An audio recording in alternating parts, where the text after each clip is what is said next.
तत्सवितुर्वरेण्यं भर्गो देवस्य धीमहि धियो यो नः प्रचोदयात्। ॐ सहना भवतु सहनो भुनक्तु सह वीर्यं करवावहै तेजस्विनावधीतमस्तु मा विद्विषावहै। ओम शांति शांति शांति। सभी को सादर नमस्ते। ईश्वर की महती अनुकंपा से हम इस समय आर्योदय रत्नमाला ग्रंथ का स्वाध्याय करते हैं। यह बहुत ही अमूल्य ग्रंथ है। छोटे छोटे सिद्धांत और परिभाषाएं लिखी है। तो इसमें हम अंतिम चरण में आज हैं। कल हम देखे थे शास्त्र और वेद। शास्त्र किसे कहते हैं, वेद किसे कहते हैं। तो वेद के विषय में कल हम जो देखे, वेद जो ईश्वरोक्त है, जो सत्य विद्याओं से युक्त हैं, ऋग्वेद आदि 4 संहिता पुस्तक हैं, उनको वेद कहते हैं। और वेद किसके द्वारा रचित है, ईश्वर के द्वारा उपदेश किया हुआ है। और यह सत्य विद्याओं की पुस्तक है। जितने भी सत्य विद्याएं संसार में हैं, श्रेष्ठ विद्याएं हैं, वह सब वेदों से ही हैं। तो ऋषि दयानंद जी लिखते हैं कि मैंने वेद के एक एक मंत्र पर पूर्ण विचार किया। कितने बड़े वाक्य लिखे हैं देखिए। एक एक मंत्र पर पूर्ण विचार किया, इनमें कोई भी बात युक्ति विरुद्ध नहीं है। तो जब हम बोलते हैं कि बिना वेदों को पढ़े, बिना संस्कृत जाने क्या हमको मोक्ष प्राप्त हो जाएगा, क्या हो सकता है क्या, तो इससे पता लगता है कि जितने भी ऋषि मुनि हुए थे वेदों को अच्छे से पढ़े थे। और हमें भी यदि मोक्ष को प्राप्त करना है, मुक्ति के मार्ग पर बढ़ना है, तो वेदों को पढ़ना होगा। नहीं तो फिर यदि अभी इस जीवन में यदि मेहनत करेंगे, पुरुषार्थ करेंगे, तो अगले जन्म में पहुंच ही जाएंगे, अथवा और कुछ जन्म में पहुंच जाएंगे। तो वेदों को पढ़ना अनिवार्य है। और ऋषि दयानंद जी वेदों के एक एक मंत्र के ऊपर अच्छे से विचार किए हैं, तब जाके हमको सत्य ज्ञान सब मिला हुआ है। छोटे छोटे ग्रंथ के माध्यम से बहुत सार गर्भित बातों को हमारे सामने ऋषि प्रकाश करके रख दिए। इसलिए क्या कहा गया कि आर्ष ग्रंथों को पढ़ना ऐसा है कि एक डुबकी लगाना और बहुमूल्य मोतियों को पाना। और अनार्ष ग्रंथों को पढ़ना कैसा है, पहाड़ को खोदना और चुहिया को प्राप्त करना। तो इतना बड़ा मेहनत करेंगे और वो थोड़ा सा ही मिलता है। और ऋषियों की शैली यह है कि वह संक्षेप में हमें बहुत कुछ बता देते हैं।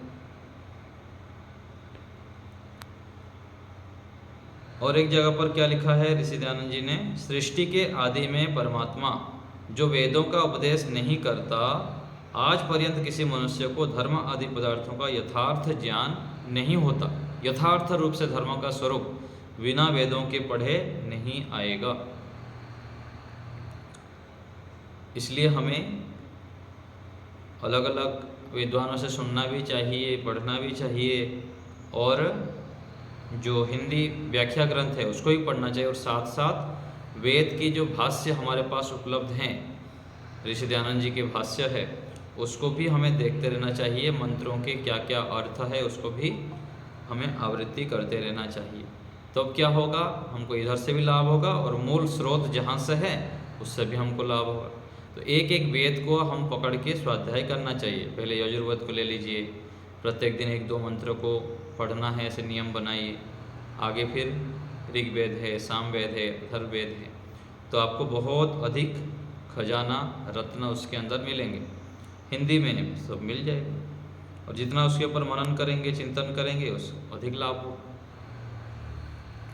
जो परमेश्वर अपनी वेद विद्या का उपदेश मनुष्य के लिए नहीं करता तो धर्म, अर्थ, काम और मोक्ष की सिद्धि किसी को भी प्राप्त ना होती। उसके बिना परम आनंद भी किसी को प्राप्त नहीं होता। ये हम देखे थे कल। जैसे सूर्य के प्रकाश में सूर्य का ही प्रमाण है, अन्य का नहीं, वैसे सूर्य प्रकाश स्वरूप है, पर्वत से लेके त्रस रेणु पर्यंत पदार्थों का प्रकाश करता है। वैसे वेद भी स्वयं प्रकाश हैं और सब सत्य विद्याओं का भी प्रकाश कर रहे हैं। जहाँ जहाँ सत्य दिखता और सुनने में आता है वहाँ वहाँ वेदों से ही फैला है, और जो जो मिथ्या है सो वेद से नहीं किंतु सब जीवों की कल्पना से प्रसिद्ध हुआ। जो झूठे बातें जितने भी देखने को आता है वो सब क्या है? जीवात्माओं की मूर्खता, अल्पज्ञता के कारण चला देता है। इसलिए यहाँ पर जो मनुष्य हैं, शरीरधारी है, उनसे हमको लाभ तो लेना चाहिए, लेकिन उनसे यदि कोई त्रुटियाँ हो गई, दोष हो गई, तो उसको हमको छोड़ना भी है।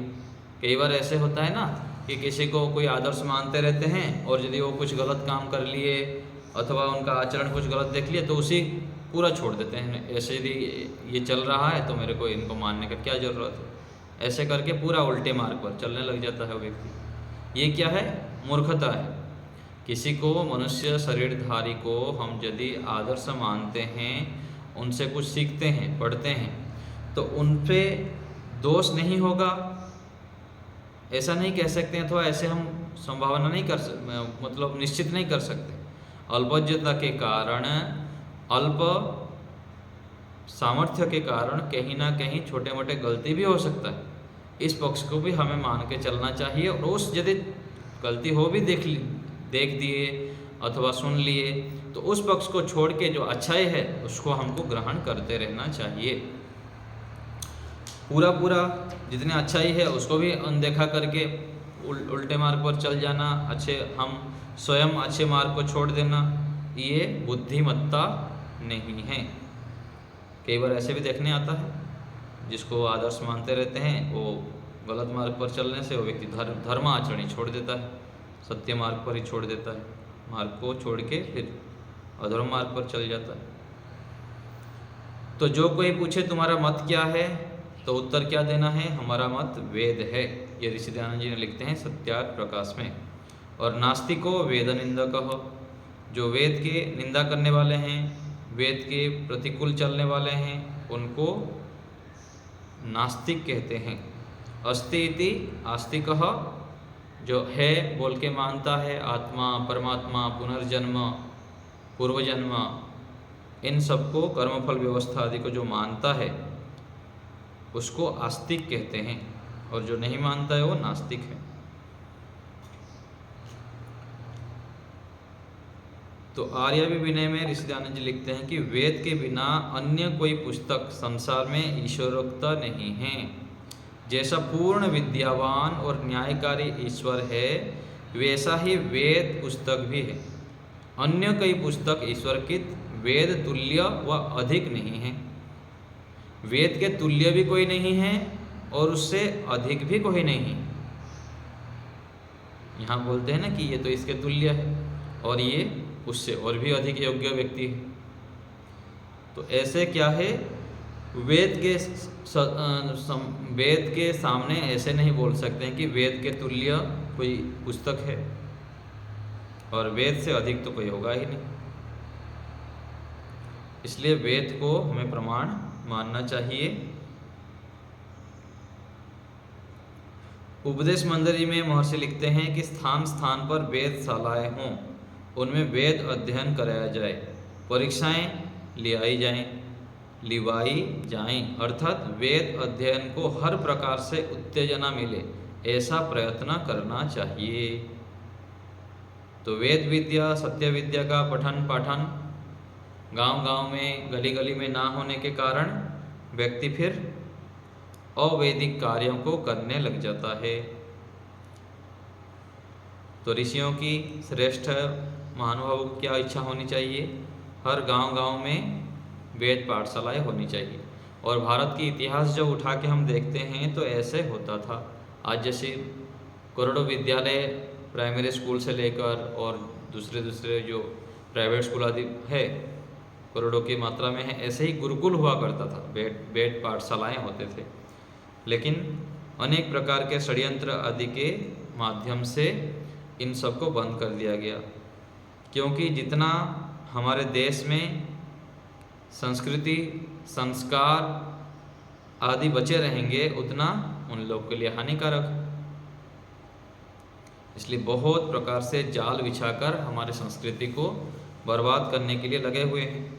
और हम लोग क्या करते हैं, आपस में झगड़ा करते रहते हैं। वो इसका दोष देखता है, उसके साथ झगड़ा करता है, उसको फिर विरोध करता रहता है। तो आपस में लड़ाई झगड़ा विरोध नहीं करना चाहिए, मिलजुल के उसका समाधान कर लेनी चाहिए। और संगठित होकर हमें जो दुष्ट व्यक्ति हैं, विरोधी ताकत है, उनके साथ युद्ध करना चाहिए। उनके पतन के लिए, उनको नाश करने के लिए हमें प्रयत्न करना चाहिए। तो वेद हो गया। एक जगह पर क्या लिखा है ऋषि दयानंद जी ने कि यो न धित्य द्विजो वेदम अन्यत्र कुरुते श्रमम स जीवन एव शूद्रत्वम आशु गच्छति सान्वयः। जो वेद को पढ़े बिना अन्यत्र कुरुते श्रमम, अन्य दूसरे जो अनार्ष ग्रंथ है उनमें श्रम करता है, तो क्या होता है, जीवन भर वो शूद्रत्वम अर्थात नीचपना में रहता है, कभी उन्नति को प्राप्त नहीं कर पाता है। इसलिए वेद को पढ़ना चाहिए, पढ़ाना चाहिए और दूसरे को भी प्रेरित करना चाहिए। जैसे मैं बताता हूँ बार बार कि हमारे घर में भी वेद होनी चाहिए, वेदों की जो मूल संहिताएं हैं वो भी हो और उसका भाष्य भी हमारे पास होनी चाहिए।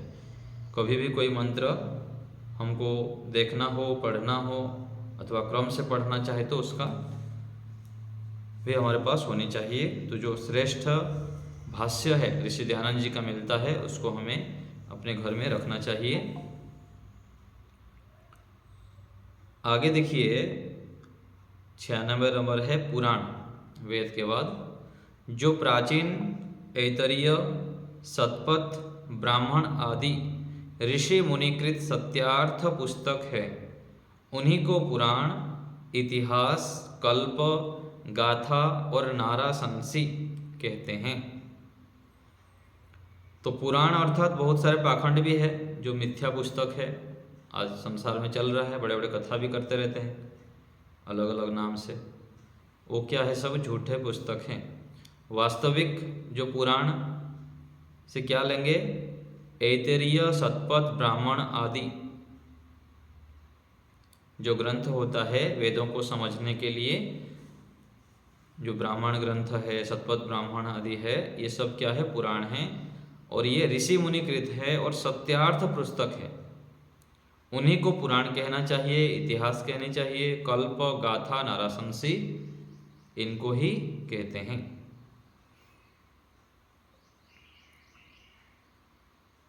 तो जो विशेष अध्ययन करना चाहता है तो ये भी ये प्रयत्न कर सकता है। ऐतरीय ब्राह्मण हैं, शतपथ ब्राह्मण हैं, ये सब भी जब हम निरंतर संस्कृत में मेहनत करते हैं, आगे वेदों को समझना चाहते हैं, तो ये आवश्यक होता है।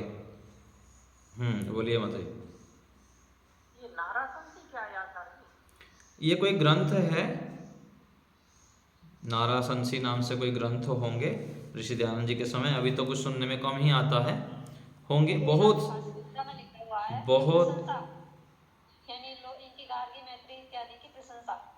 हाँ, तो ये बहुत सारे ग्रंथ जो है ना, जो नालंदा और तक्षशिला जो गुरुकुल था ना, उस समय जला दिए बहुत सारे शास्त्र हमारे।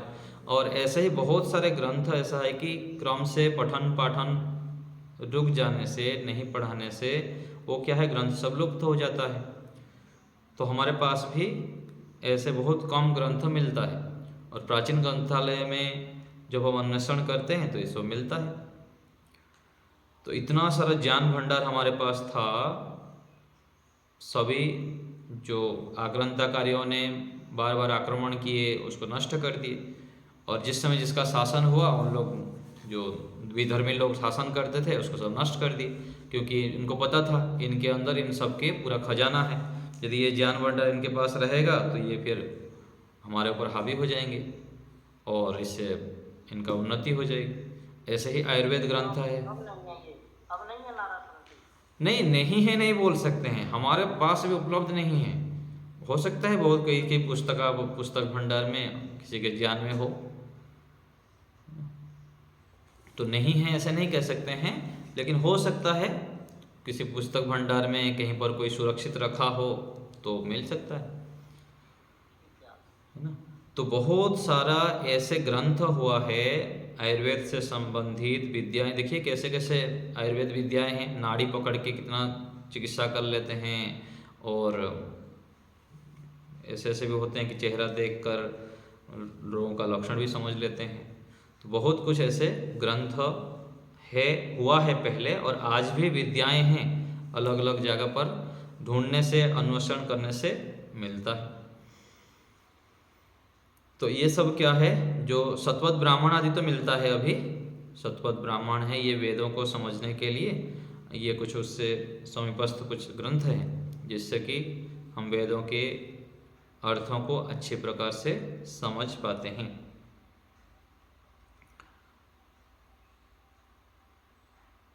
यहाँ पर महर्षि दयानंद जी ने उनको कोई प्रश्न किया कि सत्यार्थ प्रकाश के 11वां समोल्लास में, तो यहाँ थोड़ा सा वर्णन है कि 18 पुराणों के कर्ता व्यास जी हैं।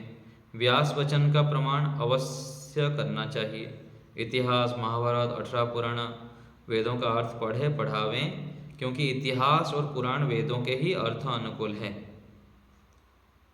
तो ऐसे दिया है, तो उसका उत्तर दे रहे हैं कि जो 18 पुराणों के कर्ता व्यास जी होते तो इतने गपोड़े ना होते, क्योंकि शारीरिक सूत्र, योग शास्त्र के भाष्य आदि व्यास उक्त ग्रंथों के देखने से विदित होता है कि व्यास जी बड़े विद्वान, सत्यवादी, धार्मिक, योगी थे। वे ऐसी मिथ्या कथा कभी ना लिखते। इससे यह सिद्ध होता है कि जिन संप्रदाय परस्पर विरोधी लोगों ने भागवत आदि नवीन कपोलकल्पित ग्रंथ बनाए हैं, उनमें व्यास जी के गुणों का लेस भी नहीं था। और वेद शास्त्र विरुद्ध असत्य बात लिखना व्यास सदृश विद्वानों का काम नहीं, किंतु यह काम वेद विरोधी, स्वार्थी, अविद्वान और दुष्ट व्यक्तियों का है। तो इतिहास और पुराण शिव पुराण आदि का नाम नहीं है। तो ये जो बहुत सारे पुराण के नाम पर पाखंड चलाते हैं, वो सब क्या है, व्यास जी के द्वारा लिखित नहीं, व्यास जी का नाम ले लेते हैं। जबकि जो व्यास ऋषि लिखे हैं योग दर्शन आदि का, जो हम सही भाष्य देखते हैं, तो इससे पता लगता है कि वो ग्रंथ है वो ये इस व्यास जी के द्वारा लिखित नहीं है, इनके नाम पर मिथ्या आरोप कर दिए हैं और अपना मिथ्या जो बातें हैं उनको उसमें घुसाड़ दिए। हाँ माता जी बोलिए। आचार्य जी, आपने वो पुराण माने कौन सा ग्रंथ मानना चाहिए, वो क्या बताएं? पुराण अर्थात जो वास्तविक है, ऐतरीय, सतपथ ब्राह्मण आदि आता है, जो वेदों के अनुकूल ग्रंथ है, वेदों को समझने के लिए पढ़ते हैं, उसको पुराण नाम से मानेंगे, जो सत्य अर्थ से युक्त है। और अभी जो चलता है 18 पुराण, अलग अलग प्रकार से जो पुराणों का नाम लोग बोलते हैं, मानते हैं, वो सब के शिव पुराण आदि मानते हैं ना, वो क्या है, झूठा है सब। झूठा अर्थात थोड़ा बहुत कुछ सच्चाई हो सकता है, लेकिन अधिकांश उसमें जो दुष्ट व्यक्ति हैं, स्वार्थी व्यक्ति हैं और अज्ञानी व्यक्ति हैं, उन लोगों ने क्या है, अपने स्वार्थ सिद्ध करने के लिए उल्टे पुल्टे बातें लिख के उसमें वर्णन कर दिए। तो उसको हमको इतिहास नहीं माननी चाहिए। चौथा ब्राह्मण कौन सा? ये 4 ब्राह्मणी पुराण है, जैसे सतपथ ब्राह्मण, ऐत्रेय ब्राह्मण, भूपत ब्राह्मण, ये पर कौन सा है? नहीं, ऐत्रेय तो हो गया, ऐतरेय हो गया, सतपथ हो गया, प्रत्येक वेद के एक एक ब्राह्मण हैं। और एक कुछ, हाँ और एक कुछ होगा, देखना पड़ेगा उसमें, मुझको भी ध्यान नहीं आ रहा है। ऐतरेय हो गया, गोपथ,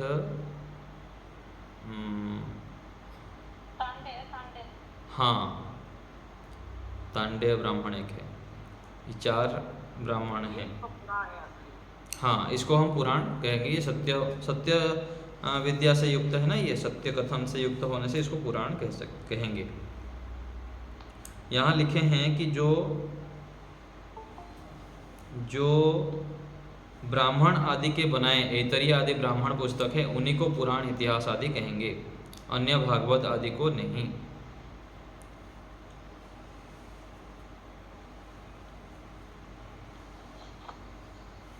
ठीक है, तो आगे देखिए उपवेद। एक हो गया वेद। वेद कितने होते हैं? 4 होते हैं, ऋग, यजुः, साम और अथर्ववेद वेद। और उपवेद क्या है? जो आयुर्वेद अर्थात वैदिक शास्त्र है, वैद्यक शास्त्र। जो धनुर्वेद शस्त्र अस्त्र विद्या राजधर्म जिसमें वर्णन है। जो गंधर्व वेद गान शास्त्र और जो अर्थवेद शिल्प शास्त्र हैं, इन चारों को उपवेद कहते हैं। इन चारों को उपवेद कहते हैं, आयुर्वेद, धनुर्वेद, गंधर्व वेद और अर्थवेद। तो महर्षि दयानंद सरस्वती जी ने ऋग्वेदी भाष्य भूमिका में ग्रंथ प्रामाण्य अप्रामाण्य विषयक नामक प्रकरण में लिखा है, आयुर्वेद अर्थात जो वैद्यक शास्त्र चरक, सुश्रुत और धन्वंतरीकृत निघंटु आदि है, ये सब मिलकर आयुर्वेद कहता है। धनुर्वेद अर्थात जिसमें शस्त्र अस्त्र विद्या के विधान युक्त अंगिरा आदि ऋषियों के बनाए ग्रंथ, जो कि अंगिरा भारद्वाज कृत संहिता है, जिनसे राजविद्या सिद्ध होती है, परंतु वे ग्रंथ प्रायः लुप्त हो गए हैं। जो पुरुषार्थ से इनको सिद्ध करना चाहे तो वेदादि विद्या पुस्तकों से साक्षात कर सकता है। यह यजुर्वेद का उपवेद है। गंधर्व वेद जो कि सामगान और नारद संहिता आदि गान विद्या के ग्रंथ है, यह सामवेद का उपवेद है। अर्थवेद अर्थात शिल्पशास्त्र, जिसके प्रतिपादन से विश्वकर्मा, त्वष्टा, देवज्ञ और मयकृत संहिता रची गई है, अर्थवेद अथर्ववेद का उपवेद है। ये चारों उपवेद कहते हैं। तो ये सब भी ऋषि दयानंद ने लिख ही लिए कि ये कुछ जो ग्रंथ है आज लुप्त प्राय हो गए हैं। कोई वेद को पढ़ के साक्षात करके समाधि लगा के उसको यदि प्रकट करना चाहे, उसको खोज करना चाहे तो कर सकता है। तो ऋषि दयानंद जी तृतीय समोल्लास में भी लिखे हैं कि इस प्रकार सब वेदों को पढ़ के आयुर्वेद अर्थात चरक, सुश्रुत आदि ऋषि मुनि प्रणीत वैदिक शास्त्र, उसका अर्थ, क्रिया, शस्त्र, छेदन, भेदन, लेप, चिकित्सा, निदान, औषध, पथ्य, शरीर, देश, काल और वस्तु के गुण ज्ञान पूर्वक 4 वर्ष के भीतर पढ़ें और पढ़ावें। तो इतना बुद्धिमान होते थे कि 4 वर्ष के अंदर ये आयुर्वेद शास्त्र को पढ़ लेते थे। और धनुर्वेद अर्थात जो राज संबंधी काम करना, इसको 2 भेद, एक निज राजपुरुष संबंधी, दूसरा प्रजा संबंधी होता है। तो ये सब विस्तृत पूर्वक लिखे हैं ऋषि दयानंद जी। तो जब व्यक्ति वेद को पढ़ेगा, पढ़ाएगा, शास्त्रों को पढ़ेगा सभी प्रकार के, तो फिर उसको समय कहाँ है व्यर्थ के कामों में। आजकल लोग अनावश्यक कार्य में लगे रहते हैं, समय पड़ा हुआ है, बातें करते रहते हैं, इधर उधर के गप्पे लगाते हैं। तो जब हम अच्छे कार्य में लगे रहते हैं तो इसमें फिर निरंतर बुद्धि सूक्ष्म होती है, और बुद्धि सूक्ष्म होने से फिर ईश्वर समझ में आता है। सामान्य बुद्धि से ईश्वर समझ में नहीं आएंगे। इसके लिए विशेष सात्विक बुद्धि चाहिए। और सात्विक बुद्धि कब होगा? जो व्यक्ति वेदों को पढ़ता है, पढ़ाता है। मान लीजिए आप लोग जैसे पढ़ रहे हैं, पढ़ने के बाद फिर लिखित परीक्षा देंगे, मौखिक परीक्षा देंगे, तो उसके लिए व्यक्ति तैयारी करता है।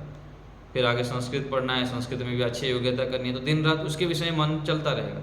जो अच्छे कार्य में व्यक्ति पुरुषार्थ करता रहता है निरंतर, तो बुद्धि उसके सूक्ष्म हो जाती है। और विशेषकर शास्त्रों के स्मरण में धातु रूप याद करेंगे, शब्द रूप याद करेंगे, फिर अलग अलग प्रकार की जो श्लोक है, मंत्र है, सूत्र है, इन सब को जब याद करता है व्यक्ति तो बुद्धि बहुत अधिक सूक्ष्म हो जाता है और सूक्ष्म होने से ईश्वर समझ में आता है। तो उपवेद हो गया, 4 वेद 4 उपवेद। आगे है वेदांग। वेद के अंग, जैसे शरीर में हाथ पैर आदि क्या है, शरीर के अंग है। हाथ को अंग कहते हैं, पैर को अंग कहते हैं। तो वेद के अंग कितने हैं? 6 अंग है, जो शिक्षा, कल्प, व्याकरण, निरुक्त, छंद और ज्योतिष आर्ष सनातन शास्त्र हैं, इनको वेदांग कहते हैं। ये भी आपको याद होनी चाहिए। शिक्षा, कल्प, व्याकरण, निरुक्त, छंद और ज्योतिष, ये 6 वेदांग कहते हैं। तो वेद को समझने के लिए ये भी पढ़ना आवश्यक होता है। तो महर्षि जी ने लिखे हैं ऋग्वेदी भाष्य भूमिका में कि शिक्षा किसे कहते हैं? पाणिनि महर्षि की बनाई हुई शिक्षा ग्रंथ है। कल्प मनु आदिकृत मानव कल्प सूत्र आदि हैं। आस्वल आदिकृत स्रोत्र सूत्र आदि है, इसको कल्प कहते हैं। व्याकरण पाणिनि मुनिकृत अष्टाध्यायी, धातुपाठ, उणादि पाठ और पतंजलि मुनिकृत महाभाष्य पर्यंत व्याकरण। निरुक्त यास्क मुनिकृत निरुक्त और निगुंठ शास्त्र है। छंद पिंगला आचार्यकृत सूत्र भाष्य है। ज्योतिष वशिष्ठ मुनिकृत ज्योतिष सूर्य सिद्धांत आदि। ये वेदों के 6 अंग परतः प्रमाण के योग्य है। परतः प्रमाण एक होता है स्वतः प्रमाण। वेद क्या है? स्वतः प्रमाण है। वेद को सिद्ध करने के लिए दूसरे प्रमाणों की आवश्यकता नहीं होती। और इन सब के लिए प्रमाणित करने के लिए क्या करना पड़ेगा? वेदों के आधार पर हमको मानना है। मूल प्रमाण वेद है, दूसरे जो ग्रंथ है। तो स्वतः प्रमाण और परतः प्रमाण ये भी हमको याद होनी चाहिए। स्वतः प्रमाण किसे कहते हैं, परतः प्रमाण किसे कहते हैं? तो जो वेद है वह स्वतः प्रमाण है। वेद को प्रमाणित करने के लिए कोई दूसरे ग्रंथ की आवश्यकता नहीं है।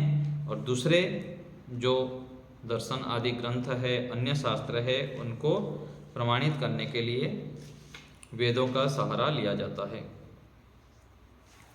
तो वेदांग हो गया 6 और उसके बाद है अंतिम में उपांग। उपांग कितने हैं?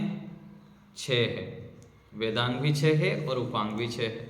जैसे शरीर में हाथ हो गया अंग, और अंग के भी फिर अंग क्या होता है? जो उंगलियां है क्या है? ये उपांग है, अंग के भी नीचे।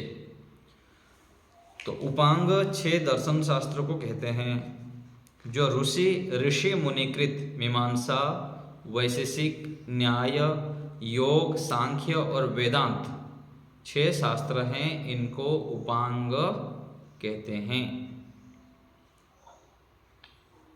तो मीमांसा दर्शन में क्या लिखा है? तो इसमें थोड़ा संक्षिप्त परिचय है कि व्यास मुनिकृत भाष्य सहित जैमिनीकृत पूर्व मीमांसा, जिसमें कर्म कांड का विधान है। धर्म धर्मी 2 पदार्थ से सब पदार्थों की व्याख्या है। और वैशेषिक दर्शन में कणाद मुनिकृत गौतम मुनि भाष्य है, उसमें प्रशस्त पाद भाष्य, उसमें कणाद मुनिकृत वैशेषिक शास्त्र है। न्याय शास्त्र है, गौतम मुनिकृत है। योग शास्त्र पतंजलि मुनिकृत है।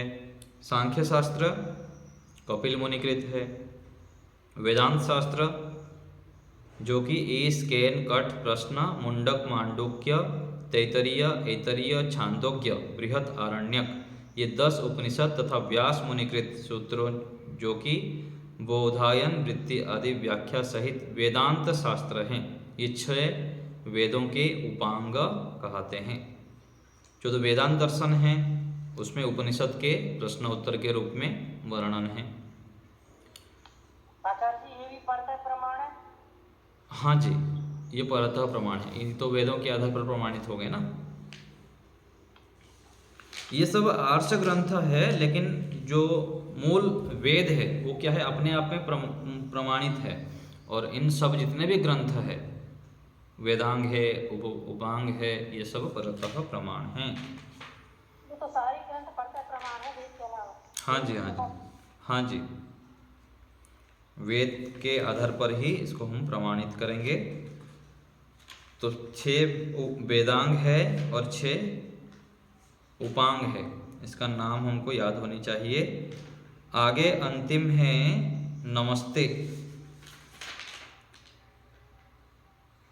ग्रंथ के अंतिम में जो अंतिम हमारी रत्न है वो क्या है? नमस्ते, अर्थात मैं तुम्हारा मान्य करता हूँ। तो नमस्ते वैदिक वाक्य है। नमस्ते वेद शास्त्रों तथा समस्त संस्कृत साहित्यों में मिलता है।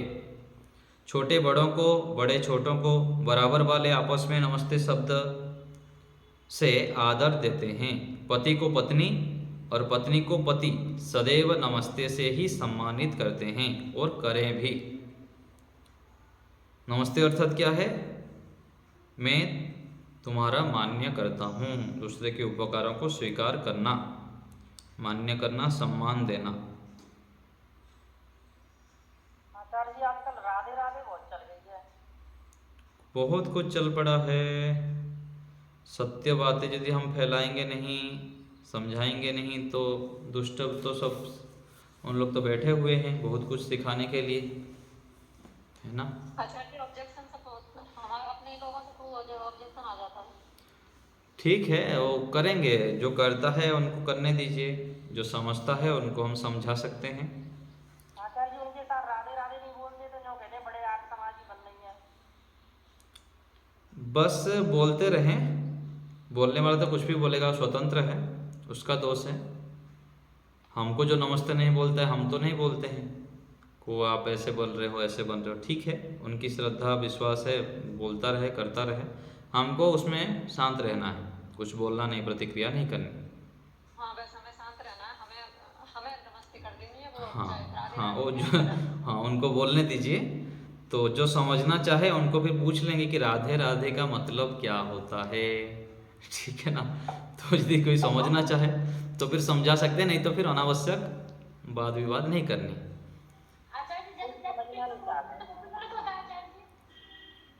गलत, देखिए गलत मतलब उसका अर्थ क्या है? जैसे राम राम भी बोलते हैं, राम जी का नाम लेना कोई गलत नहीं है, है ना। राम जी का नाम ले रहा है कोई, राम राम बोल रहा है, तो हम भी राम राम बोल दें तो ठीक है, जय श्री कृष्णा ही बोल दिए।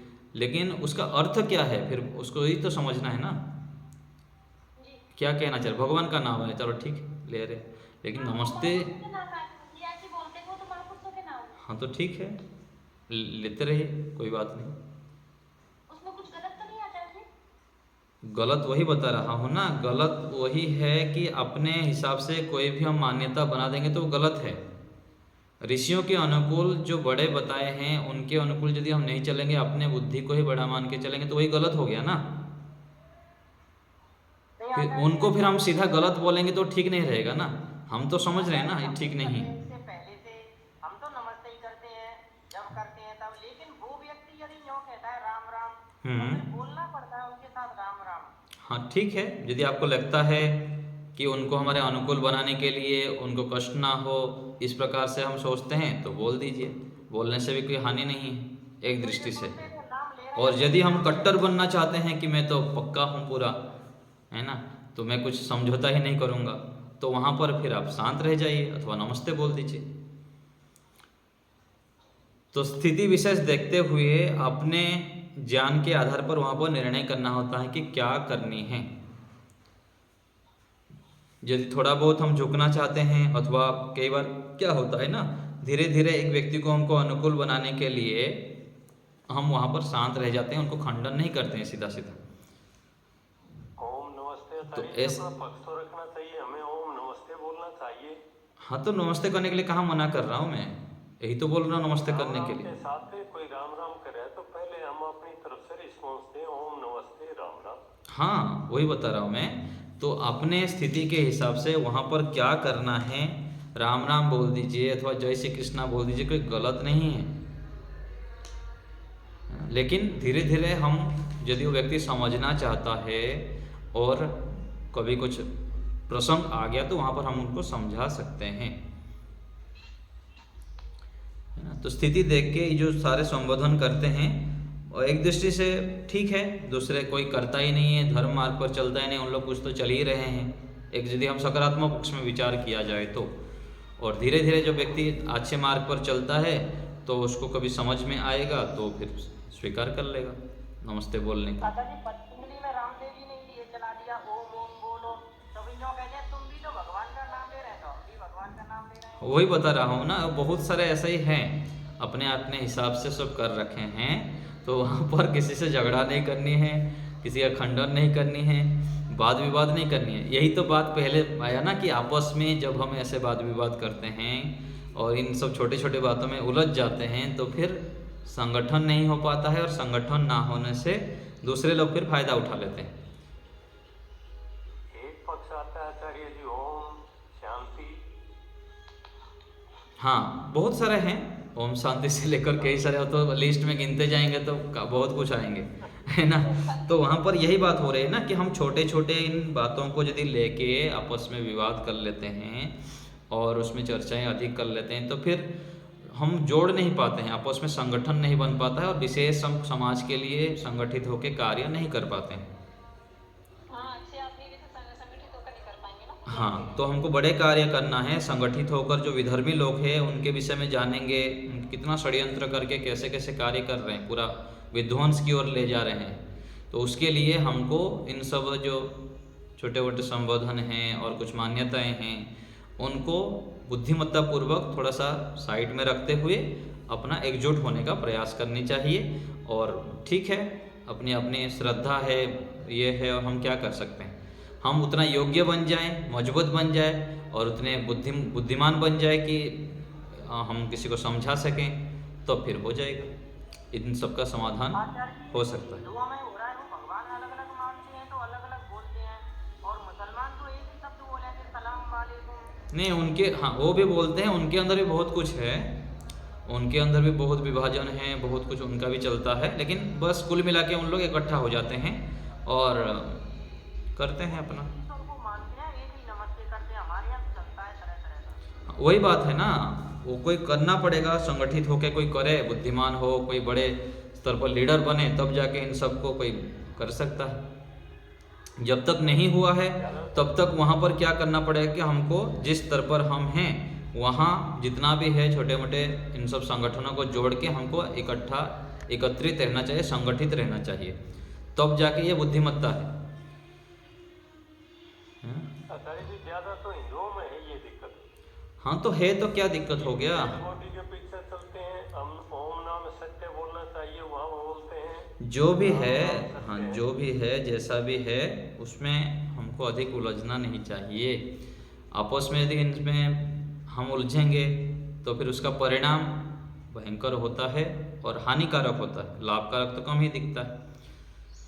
और हम जब बोलते हैं कि किसी को हम बोलते हैं ना, सभी जगह पर हम चर्चा करते हैं कि इन लोग बढ़ रहे हैं, कर रहे हैं, तो हम अपना जब हम मजबूत नहीं बोल रहे हैं, हम बढ़ चढ़ के कुछ कार्य नहीं कर रहे, तो उन लोग तो करेंगे। कहीं पर एक सुवाक्य लिखा था, अथवा जो ये सत्य भी है कि धार्मिक लोगों की मौन रहना ही उनके अधार्मिक लोगों के बढ़ने के लिए हम अवसर छोड़ते हैं। तो हम जितना करना चाहिए नहीं कर पाते हैं, और यदि नहीं करेंगे तो दुष्ट लोग तो अपना काम कर ही रहे हैं। तो हमको इन सब चर्चाओं से, विवादों से, ठीक है सामान्य रूप से कभी चर्चा कर लिए, लेकिन उससे अधिक विचार करना चाहिए कि हम कैसे अधिक से अधिक संगठित हो पाएँ और उन लोग के प्रतिकार के लिए हम मजबूत रूप से खड़े हो पाएँ। ठीक है, तो ऐसे हमें प्रयास करना चाहिए। तो इसको हम और थोड़ा चर्चा करेंगे कभी, नमस्ते शब्द का। तो ये नमस्ते एक दूसरे के, नमस्ते अर्थात मैं आपका मान्य करता हूँ, ये बड़े छोटे को भी बोले और छोटे बड़े को भी बोले, और बहुत सारी जगह पर वेद में भी अलग अलग जगह पर इन सब का वर्णन आता है। तो आज यहीं रखते हैं, फिर आगे चर्चा करेंगे, शंका समाधान आदि करेंगे आगे।